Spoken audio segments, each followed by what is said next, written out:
Em 24 de março de 1978, Penalva, no estado do Maranhão, foi palco de um intrigante caso de abdução.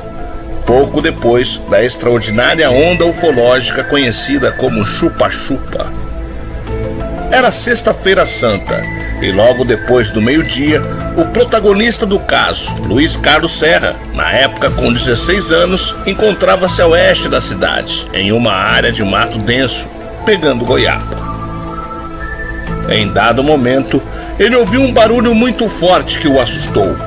O garoto foi abduzido em uma área de incidência ufológica, reaparecendo 4 dias depois com vários vestígios físicos e fisiológicos. Eu sou o Sidney Góes e você está no Placebo. Vem comigo, que no caminho eu te explico.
Eu estava dentro da mata a oeste da cidade pegando goiaba, quando ouvi um barulhão, um som agudo como uma buzina de carro. Fiquei assustado.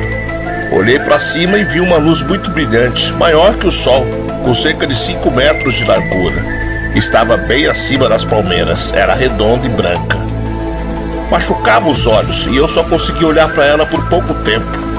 De repente caí de costas no chão e não podia me mexer. Eu não sei por que eu fiquei paralisado.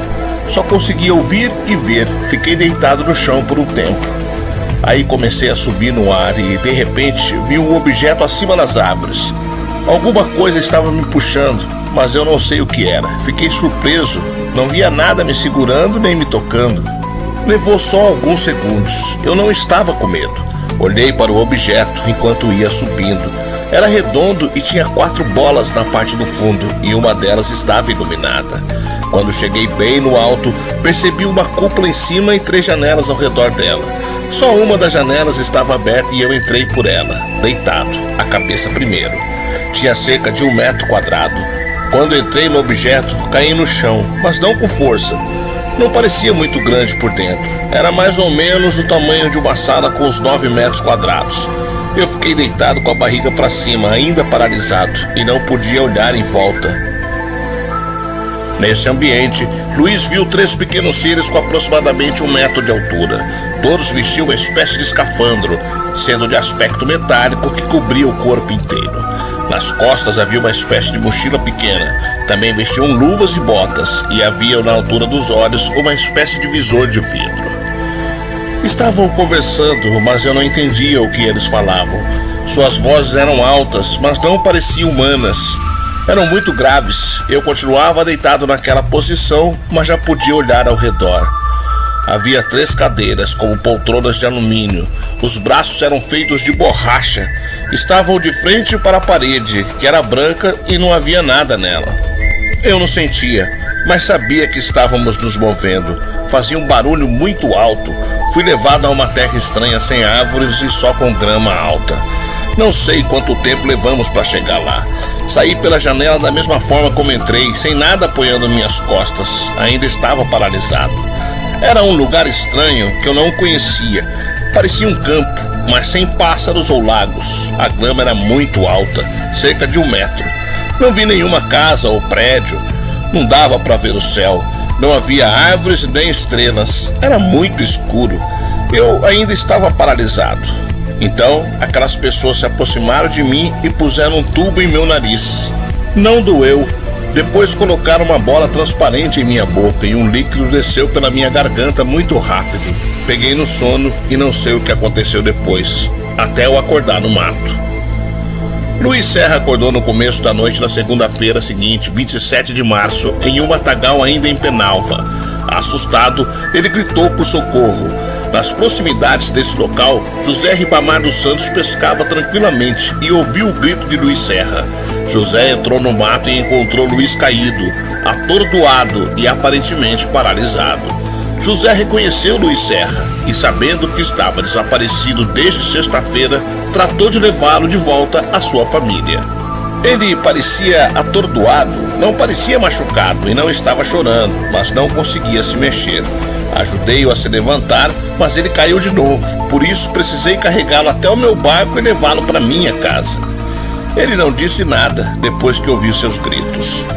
Ao chegar em Penalva, José, com a ajuda de vizinhos, levou Luiz Serra para a casa de sua mãe Maria. Ao chegar ao local, Maria pediu que o levasse ao Hospital Penalva, onde foi atendido inicialmente por enfermeiros e no dia seguinte pela doutora Linda Macieira, clínica geral e ginecologista. O Luiz estava completamente amortecido e tinha contrações musculares como se estivesse paralisado. Quando o vi pela primeira vez, achei que o menino havia fumado maconha ou tomado alguma outra droga, mas nós descobrimos que não era esse o caso. Faltavam 4 dentes e percebemos que eles tinham sido arrancados. Vários outros estavam quebrados. Só um dos dentes fora completamente extraído e os outros 3 ainda tinham as raízes. Os 4 sangravam. Disseram-me que o menino tinha cabelo comprido antes, mas ele estava completamente careca. Quando eu examinei, descobri que os cabelos tinham sido queimados. O couro cabeludo estava intacto, mas as partes de cima das 2 orelhas estavam levemente chamuscadas, como marcas de sol, e cheirava queimado também. Linda percebeu que Luiz estava com o corpo quase rígido. Ela não conseguiu mover os braços e pernas do jovem e em seguida resolveu fazer testes de sensibilidade. Espetei-os com um alfinete para testar a sensibilidade, mas ele não tinha reação alguma, como dor, em nenhuma parte do corpo. Examinei todo o corpo e não vi marcas. Estava tudo normal. Não havia nenhuma cicatriz. O único problema era com os dentes. O garoto respirava normalmente e não exalava hálito incomum, nem tinha cheiro estranho no corpo. Não consegui chegar a nenhuma conclusão sobre o que causou aquela condição. Não tenho a menor ideia do que aconteceu com ele. Passou 9 dias sem comer, precisou ser alimentado por soro porque nem água ele bebia, ficou 3 dias sem ir ao banheiro e teve que ser cateterizado. Um detalhe importante é que Luiz recorda-se plenamente do começo da experiência até o momento em que perdeu a consciência a bordo do aparelho. Após isso, lembra-se de ter acordado no matagal e ter gritado por socorro. Fato ocorrido em 27 de março. Ele não se recorda de nada do que ocorreu nos 7 dias seguintes, período em que esteve internado. Em 30 de março, ele foi transferido para o Hospital Serme, em São Luís, onde foi examinado por 6 médicos de várias áreas. Um desses médicos é o Dr. Antônio Saldanha, neurologista. Achei um caso muito estranho, pois meu exame não revelou nenhuma reação neurológica anormal. Luiz foi encontrado em estado como se estivesse em choque, não conseguia falar. Eu não chamaria de afasia, que é a impossibilidade de falar, mas ainda assim o menino não falava. Era um paciente trancafiado. Alguma coisa o tinha assustado. Como neurologista, não fui capaz de explicar por que ele apresentava aquele quadro clínico. Não encontrei nenhum sinal em seu exame neurológico que justificasse o que ele tinha naquele momento. O tempo todo em que eu o examinei, ele manteve os olhos abertos e parados, como se estivesse acuado. Nos primeiros dias, ele não comeu e precisou de alimentação intravenosa. Não conseguia engolir comida. Era muito estranho porque ele não apresentava a menor reação à comida. Se a gente mostrasse alguma coisa para ele comer, ele permanecia indiferente. A mesma coisa com água, por isso fomos obrigados a dar-lhes fluidos. Fiz um check-up cardiológico e não detectei nada incomum. A pulsação e o batimento cardíaco e todo o resto estavam normais. Ele não tinha reação a estímulos de dor. Seria impossível ele estar fingindo todos aqueles sintomas. Alguma coisa tinha deixado o garoto em choque. Era mesmo um caso muito estranho, eu nunca vi nada parecido. Chamei o psiquiatra porque não consegui encontrar nenhum problema psicológico. Por fim, 2 psiquiatras examinaram Luiz Serra, o Dr. Renato Bacelar e o Dr. Bacelar Viana. Suas análises focaram-se no depoimento do paciente após este recuperar a fala alguns dias depois. O Dr. Renato Bacelar, em entrevista ao ufólogo Bob Pratt, pesquisador do caso, declarou que tentou encontrar contradições em suas histórias sobre o disco voador várias vezes, mas não conseguiu. Ele repetiu a história sem nenhuma variação, todas as vezes. Talvez esteja falando a verdade, concluiu. Assim que recuperou os movimentos, Luiz pediu papel e lápis, onde começou a escrever sobre sua experiência e a desenhar o que havia visto durante o contato. Ele repetiu seu relato várias vezes sem alterações ou contradições. Em 7 de abril, recebeu alta e voltou para casa.